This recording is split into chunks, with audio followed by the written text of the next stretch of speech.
Saint মার্টিনের ভাগ্যে কি হয়েছে? ওটা কি বাংলাদেশের আছে না নাই? সে জবাবটা আমি ইউনূসের কাছে চাই। আচ্ছা, আমাকে স্বৈরাচার বলা হয়, আমি নাকি গণহত্যা করছি, আমি নাকি মানব অধিকার লঙ্ঘন করছি, কিন্তু ইউনূস কী করছে? তার যে সমন্বয়করা কী করছে? এই বেশি দিনের কথা না, এই 2-3 দিন আগেই দেখেন ধানমন্ডিতে এক বাড়িতে ডাকাতি করতে গেছে। সেই ডাকাতি করতে গেলে তাদেরকে ধরা হয়েছে। তাদের ধরা হলো কেন?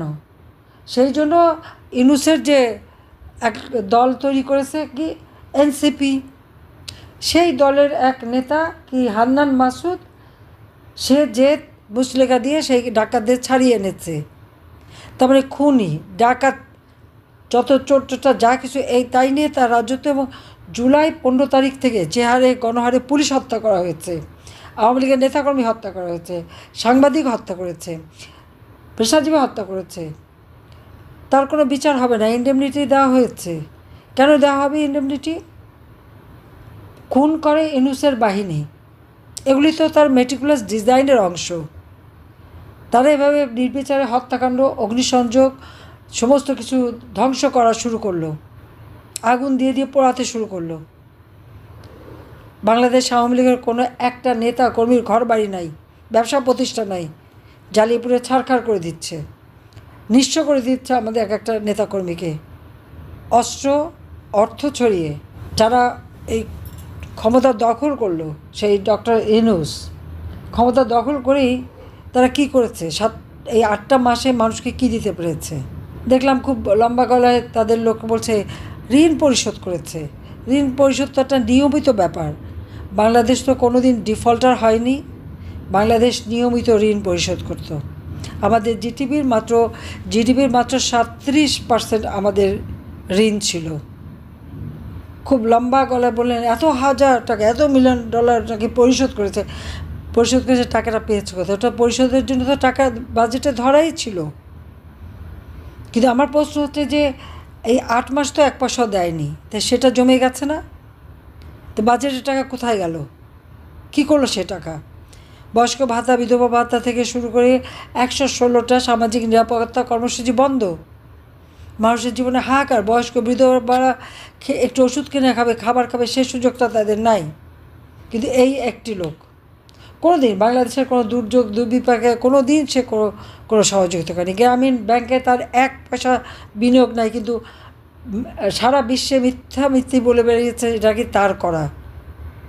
গ্রামীণ ব্যাংকে তো আমি 400 কোটি টাকা দিয়েছি যখন প্রধানমন্ত্রী হয়েছি। ইউনূসকে তো আমরা ওই যে টেলিকমিউনিকেশন ব্যবসাটা তো আমি দিয়েছি। আর হত্যা করে তারা, নাম দেয় মব জাস্টিস। আইন কেউ হাতে তুলে নিতে পারে না। আইন হাতে তুলে নেওয়াটাই হচ্ছে বেআইনি। কেউ অপরাধ করে তাকে আইনের হাতে সোপর্দ করবে। পিটিয়ে পিটিয়ে হত্যা করা, লাঠি, সোটা, চাপাতি, অস্ত্র, চাইনিজ কুড়াল হাতে নিয়ে সে চিফ জাস্টিস থেকে শুরু করে জজ সাহেবদের পদত্যাগ করানো, একেবারে election commission, public service commission, মানবাধিকার কমিশন, তাদেরকে পদত্যাগ করানো, এটা কোন ধরনের জাস্টিস? পাবলিক তো যায় না ওখানে। এরা তো সব ইউনূসের ভাড়া করা লোক। এ তো সব ইউনূসের গুন্ডা বাহিনী, সন্ত্রাসী বাহিনী। আমরা জঙ্গিবাদ দমন করেছিলাম। হলরি আর্টিজানে 29 জন মানুষ মারা যায়। যারা জীবন্ত আমরা তাদেরকে উদ্ধার করি, তারপর এদের বিচার হয়, তাদের শাস্তি দিয়েছি। অথচ ডক্টর ইউনূস ক্ষমতায় আসলেন, সব জঙ্গি এবং সন্ত্রাসী যাদেরকে গ্রেপ্তার করেছিলাম, বাংলাদেশকে জঙ্গিমুক্ত করেছিলাম, সবাইকে ছেড়ে দিল। মনে হয় যেন জঙ্গিমুক্ত করাটাই আমার একটা অপরাধ। আর সেই জন্য আমি এখন মানবাধিকার লঙ্ঘনকারী। আমি এখন আমার সারা বিশ্বব্যাপী আমার বিরুদ্ধে বলে বেড়াচ্ছে, কিন্তু কারো চোখ নাই, দেখে না, কান নাই, শোনে না।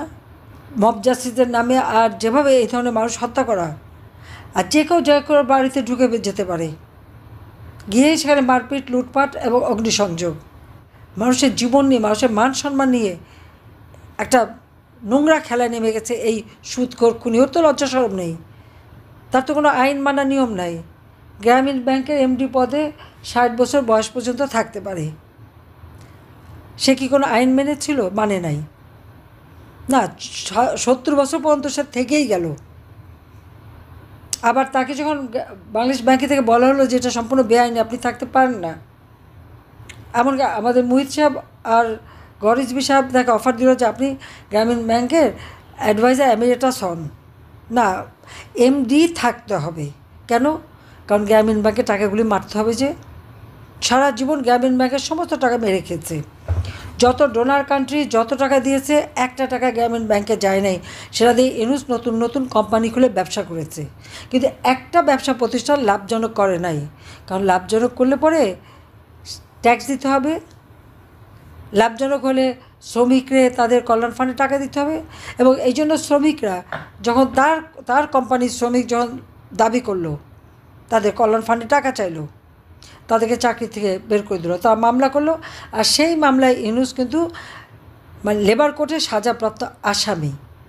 তা তো লজ্জা হওয়া উচিত যে শ্রমিকের অর্থ আত্মসাৎ করে সে সাজাপ্রাপ্ত আসামি। সেই আসামি এখন বাংলাদেশের ক্ষমতায় বসে আছে, এবং আমি জানি না সারা দেশের মানুষের কী চোখ। অনেকে তো আবার ইউনূস এসেছে ক্ষমতায় বিগলিত হয়ে পড়ল, কিন্তু ইউনূসের বীভৎস চেহারাটা, এবং সে তো চরমভাবে অকৃতজ্ঞ, চরমভাবে স্বার্থপর এবং লোভী। তার ওই লোভের যে মানে একেবারে সেই রাক্ষসে ক্ষুধার জিহ্বা লক লক করা, এটা তো মানুষ দেখেনি। মুখে খুব ভালো ভালো মিষ্টি মিষ্টি চেহারা দেখিয়ে যেন কিছু জানে না, ভাজা মাছটা উল্টে খেতে পারে না, কিন্তু তার ভিতরে যে কত বড় একটা শয়তানি, সেটা তো আজকে মানুষের কাছে স্পষ্ট হয়ে গেছে যে কী না পারে। তার নিষ্ঠুরতা, তার হত্যাকাণ্ড ঘটানো, 15ই জুলাই থেকে যত হত্যাকাণ্ড ঘটেছে সবগুলি হচ্ছে তার মেটিকুলাস ডিজাইনের অংশ। ওই হত্যা আমরা করি নাই।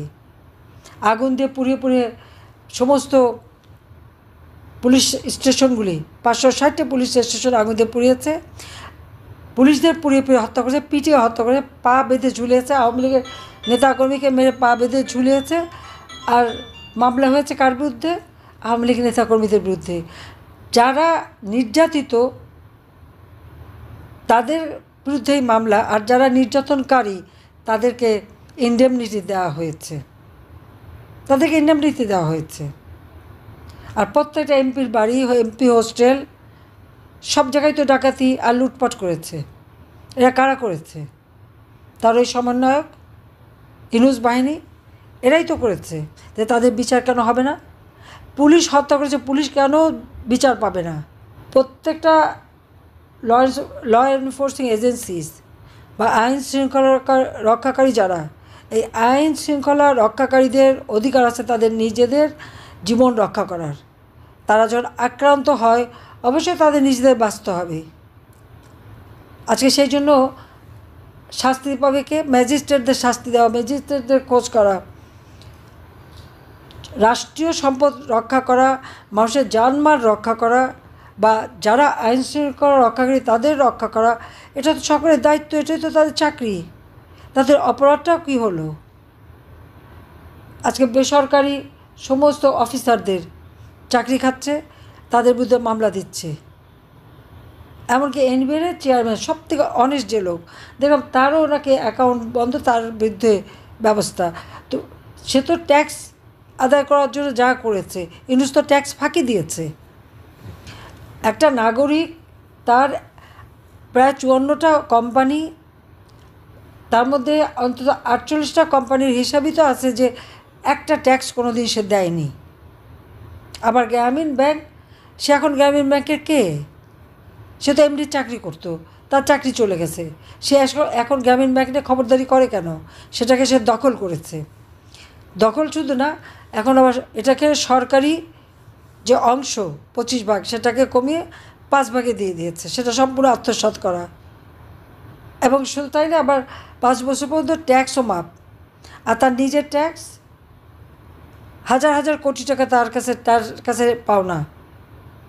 666 কোটি টাকার যে মামলাটা রায় হওয়ার কথা ছিল 6 আগস্ট, সে 5ই আগস্ট এমন একটা সন্ত্রাসী তাণ্ডব শুরু করলো, মানুষ খুন করা শুরু করলো, ওই জঙ্গি হামলা শুরু করলো।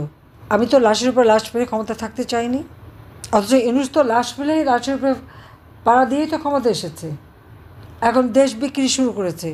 এই দেশ বিক্রির মুশলেখা তো আমি কোনোদিন দেইনি, আমার কাছেও তো অনেকবার প্রস্তাব এসেছে, কেন আমি দেবো? এই মাটি, এই দেশ, এই দেশের মানুষের সম্পদ।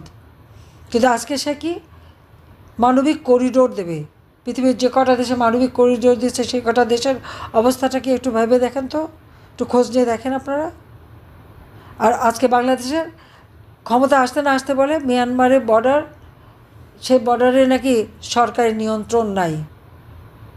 তা যিনি ক্ষমতায় বসে আছেন তার যদি দেশের স্বাধীনতা সার্বভৌমত্ব রক্ষা করার কোনো শক্তি না থাকে, যোগ্যতা না থাকে, শুধু ওই অস্ত্র হাতে নিয়ে আর আওয়ামী লীগ নিধন করেই ক্ষমতায় থাকা। আওয়ামী লীগ এদেশের মানুষের সংগঠন। আওয়ামী লীগ আমলে তো এই বর্ডার কখনো এরকমভাবে নিয়ন্ত্রণহীন হয়নি। যতদিন আমি ছিলাম একটা দিনের জন্য নিয়ন্ত্রণহীন হয়নি। আমাদের স্বাধীনতাকে সুরক্ষিত করবার সব ব্যবস্থা নিয়েছি। সেন্ট মার্টিন দ্বীপে সেখানেও আমি সুরক্ষার ব্যবস্থা করেছি। বিজিবির সেখানে আমি একটা বিওপি করে দিয়েছি। আজকে কেউ সেন্ট মার্টিনে যেতে পারে না। সেন্ট মার্টিনের ভাগ্যে কী হয়েছে? ওটা কি বাংলাদেশের আছে না নাই? সে জবাবটা আমি ইউনূসের কাছে চাই। ডক্টর ইউনূস বলেন যে সেটা কোথায়, কার কাছে বিক্রি করলেন, বা কোথায় গেল আমার সেন্ট মার্টিন? কেন আমার ট্যুরিজম ওখান থেকে বন্ধ হলো? কেন ওখানে হাজার হাজার মামলা দিয়ে মানুষকে তাড়িয়ে দেওয়া হলো? কার কাছে বেচে দিলেন? কিসের বিনিময়ে? আর কেন আমার বর্ডার অরক্ষিত হলো? তার জবাব তো ইউনূসকে দিতে হবে। এই দেশ বিক্রি করার জন্য না, আমরা রক্ত দিয়ে এই দেশ স্বাধীন করেছি, এটা আমাদের মনে রাখতে হবে। নিজে ট্যাক্স ফাঁকি দেবেন, আবার সবাইকে হয়রানি, এমনকি আর্মি অফিসার, তাদের কি অপরাধ? গোয়েন্দা সংস্থার প্রধান ছিল, কে কোথায় ছিল, তাদের বিরুদ্ধে তাদের পাসপোর্ট বাতিল, তাদের বিরুদ্ধে মামলা, তাদের বিরুদ্ধে হয়রানি। যারা আমার স্বাধীনতা সার্বভৌমত্ব রক্ষা করবে তাদেরকে এভাবে অপমান করে কিভাবে? জাতির কাছে হেয় করে কিভাবে? যে সেনাবাহিনীর পিছনে জনগণের সমর্থন না থাকে তারা কি জিততে পারে? পাকিস্তানি হানাদার বাহিনী ৯৬,০০০, তারা যে সারেন্ডার করতে বাধ্য হয়েছিল কেন? জনসমর্থন ছিল না। তা আজকে আমাদের সেই স্বাধীনতা সার্বভৌমত্ব রক্ষাকারীদেরকে জনগণের কাছে হেয় প্রতিপন্ন করা হচ্ছে। আইন শৃঙ্খলা রক্ষাকারী সংস্থা, তাদেরকে নির্বাচনে হত্যা করা যায়, বিচার হয় না, ইন্ডেমনিটি দেওয়া হয় এবং তাদের পুরস্কার করা হয়। আর দুর্নীতির কথা, আমাদের দুর্নীতি খোঁজেন, আমার অর্থ খোঁজেন, সম্পদ খোঁজেন, খোঁজ করেন। তার বাপরাও তো খোঁজ করেছে, পায়নি তো। ওয়ার্ল্ড ব্যাংক খোঁজ করেছে। সে পদ্মা সেতু টাকা যখন বন্ধ করেছিল বলেছিলাম নিজের অর্থে করব, দুর্নীতির মামলা দিয়ে আমি, আমার বোন, আমাদের ছেলে মেয়ে সবার খোঁজ করেছে, পেয়েছে কিছু? কানাডা ফেডারেল কোর্টে মামলা করেছিল, সেই কোর্টে বলেছিল ওয়ার্ল্ড ব্যাংকের সমস্ত অভিযোগ ভুয়া, মিথ্যা, এবং সব ইন্ডাস্ট্রির জন্যই হয়েছে। এটা আমরা নিজের অর্থে পদ্মা সেতু করেছি। আজকে সে পদ্মা সেতু সে ভাঙতে গেছে, আবার তারা উপদেষ্টা বলেন পদ্মা সেতু করে নাকি সর্বনাশ হয়ে গেছে। ২২টা জেলা গণমানুষকে জিজ্ঞাসা করা হোক, তাদের সর্বনাশ হয়েছে না তাদের আর্থসামাজিক উন্নতি হচ্ছে, এইটুকু যে জানে না তারা আবার এখন ক্ষমতায় বসে আছে। এবং উনি আবার মৎস্যকন্যা, তিনি মাছের শুরু করছেন। যাক, মাছের ব্যবসা করেন সেটা ভালো, কিন্তু দেশ চালাতে যোগ্যতা লাগে, সে যোগ্যতা এদের নাই। এই জন্য দেশটাকে আজকে ধ্বংসের কিনারে এনেছে। আমার পরিষ্কার স্পষ্ট কথা, যত মিথ্যা মামলা দেওয়া হয়েছে সব প্রত্যাহার করতে হবে। আওয়ামী লীগের ১ লক্ষের উপর নেতাকর্মী আজকে কারাগারে বন্দী, তাদের সবাইকে মুক্তি দিতে হবে। এবং শুধু তাই না, প্রত্যেকে আজকে নিত্য প্রয়োজনীয় প্রত্যেকটা জিনিসের দাম বেড়ে গেছে, মানুষের ক্রয় ক্ষমতার মধ্যে আনতে হবে। পার্বত্য চট্টগ্রাম এবং মিয়ানমারের বর্ডার আজকে যে অরক্ষিত রয়ে গেছে, তার সুরক্ষা দিতে হবে, দেশ বিক্রি করবার জন্য না। এখন চট্টগ্রাম পোর্টও বিক্রি করতে চায়। এই চট্টগ্রাম পোর্ট আমরা লাভজনক প্রতিষ্ঠানে পরিণত করেছি। হ্যাঁ, এটা আরও উন্নতভাবে চলার জন্য আমরা বে টার্মিনাল সেটা নির্মাণ করা, আমরা বিভিন্ন ইন্টারন্যাশনাল বিভিন্ন কোম্পানির সাথে কথা বলছি, কিন্তু আমার চট্টগ্রাম পোর্ট কিন্তু সরকারের আওতায় থাকবে। আজকে সেটাও বেঁচে দেওয়ার জন্য সে চক্রান্ত করে যাচ্ছে। দেশটা বিক্রি করবে শুধু নিজের ক্ষমতাটা টিকে রাখার জন্য। আর ক্ষমতায় বসে আছে তার ওই ৪০ জন এজেন্ট বানিয়েছে, ৫-৭ লাখ টাকা করে এক একটাই বেতন দেয়, যত মিথ্যা কন্টেন্ট বানিয়ে আমাদের বদনাম করা, আমাদের নামে মিথ্যা অপবাদ দেওয়া, সেইগুলি দিতে পারে, ওইগুলি করতে পারে। প্রত্যেকটা জায়গায় টাকা খরচা, এত টাকা পায় কোত্থেকে? বাংলাদেশে একটা টাকাও কোনোদিন বিনিয়োগ করেনি, কিন্তু বিদেশে তার বিরাট বিনিয়োগ, বিরাট টাকার বঙ্ক। কার টাকা এটা? মানুষের জনগণের টাকা, গরিবের রক্ত চোষা টাকা, ক্ষুদ্র ঋণ দিয়ে মোটা অঙ্কের সুদ দিয়ে সেই টাকা। নইলে এত টাকা সে পেলো কোথায়? 6,000 টাকা বেতনের এমডি চাকরি করেছে, যে সে এত হাজার হাজার কোটি টাকার মালিক হয়ে গেল কীভাবে? আজকে এত টাকা খরচ করে কীভাবে? তার জবাব একদিন বাংলার মাটিতে তাকে দিতে হবে। পরিষ্কার কথা। আমরা এই বাংলাদেশ ভেসে আসে নাই, অনেক সংগ্রামের পথ বেয়ে বাংলাদেশ স্বাধীন হয়েছে। আর আওয়ামী লীগ নিষিদ্ধ করে, ছাত্রলীগ নিষিদ্ধ করে, এই দেশের স্বাধীনতায় যে পার্টি এনে দিল, বাংলাদেশ আওয়ামী লীগের শিকড় বাংলাদেশের মাটির থেকে উঠে এসেছে। এটা এত সহজে উপড়ে ফেলা যায় না। ওই ভাসমান টাকা খরচ করে সেই 5 স্টার হোটেলে 2 কোটি টাকা খরচ করে ইফতার পার্টি খাওয়া পার্টি আওয়ামী লীগ না। আওয়ামী লীগ এই দেশের মাটি মানুষের সংগঠন। এটা নিষিদ্ধ ঘোষণা দিলে হবে না। ইউনুসকে নিষিদ্ধ ঘোষণা দেওয়ার, এরা কোত্থেকে আসছে ক্ষমতা? এদের ক্ষমতার বেসটা কোথায়? জনগণের ম্যান্ডেট নাই, সাংবিধানিক কোনো ভিত্তি তাদের নাই। তারা জবরদখলকারী, অবৈধভাবে ক্ষমতা দখলকারী। কাজে তাদের এ সমস্ত নির্দেশনা কোনোদিন খাটে না। মানুষের ভাগ্য নিয়ে এভাবে ছিনিমিনি খেলবেন না। অনেক মানুষকে যন্ত্রণা দেওয়া হয়েছে, অনেক ক্ষতি করা হয়েছে। অর্থনীতি তো আজকে শেষ। যেখানে আমার 7.4% ছিল জিডিপি 2023 সালে, আজকে তা কমে এনেছেন আপনি 2%। কী অর্থনীতিবিদ আমার? শিক্ষা গজগজ করে, আর অর্থনীতিকে ধ্বংস করে বসে আছে। নিজেরটা তো ধ্বংস হয় নাই, নিজের অর্থ তো সম্পদ যথেষ্ট আছে। ওনার মেয়ে মনিকার কত সম্পদ, আর কী পরিমাণ টাকা ওখানে পাচার করেছে, তার ভাইদের কত সম্পদ, সেই সম্পদটার আগে হিসাব করেন সবাই। আমাদের সম্পদ তো বারবার হিসাব হয়েছে। বিএনপি 2001 এসে সম্পদের হিসাব করতে, যে নিজে তার দুর্নীতির কথাই বেরিয়ে গেল। এফবিআইয়ের লোক তো তখনও বসেছিল খালেদা জিয়ার নাইকোর কেসে সাক্ষী দেওয়ার জন্য। তারেক জিয়ার মামলায় এফবিআই আমেরিকা থেকে সে 2বার সাক্ষীও দিয়ে গেছে। এবং তাদের পাচার করার টাকা, কোকো আর তারেকের পাচার করার টাকাও আমরা উদ্ধার করে বাংলাদেশে নিয়ে এসেছি। এগুলি ভুললে চলবে না। কিন্তু কই, আওয়ামী লীগ আমাদের পরিবার নিয়ে তো বহু ঘাটাঘাটি করা হয়েছে, এখনও করছেন, খোঁজ করেন সব সম্পদের। কিন্তু একটা কথা বলে রাখি, যারা এটা করছেন আমি কিন্তু তাদের চিনে রাখছি, পাই পাই করে হিসাব নেব। কারণ এই অপমান, অপবাদ, যে কাজ করি তার জন্য যে মিথ্যা অপবাদ দেওয়া, এটা একেবারে বৃথা যাবে না। সবগুলির হিসাব আমি নিয়ে ছাড়বো ইনশাল্লাহ। এবং আল্লাহ আমাকে বাঁচিয়ে রেখেছে নিশ্চয়ই বাংলাদেশের জন্য কোনো ভালো কাজ করার জন্য। কাজে আমি এখনও সময় আছে, এগুলির ক্ষমতার থেকে বিদায় দিয়ে দেশটাকে রক্ষা করতে হবে। তার জন্য আন্দোলন সংগ্রাম চালিয়ে যেতে হবে। প্রত্যেকে প্রতিদিন দরকার হলে যে যেভাবে পারেন মিছিল মিটিং করে প্রতিবাদ করেন, লিফলেট বিতরণ করেন, এতে অপকর্মগুলি জনগণের কাছে তুলে ধরেন, সাধারণ মানুষের কাছে যান। কারণ মানুষ খুব কষ্টে আছে। আওয়ামী লীগ মানুষকে শান্তি দিয়েছিল, নিরাপত্তা দিয়েছিল, মানুষের অর্থনৈতিক উন্নতির পথ দিয়েছিল, মানুষ ধীরে ধীরে উন্নয়নের পথে এগিয়ে যাচ্ছিল। কিন্তু আজকে সব শেষ। ওই মুষ্টিমেয় লোক সময় খাবে আর টাকা পাচার করবে। সেই ক্রিপ্টোকারেন্সি বলে কি একটা দামও আছে, সেই টাকা বানিয়ে রাখছে বাইরে, খেয়ে যেতে পারবে না।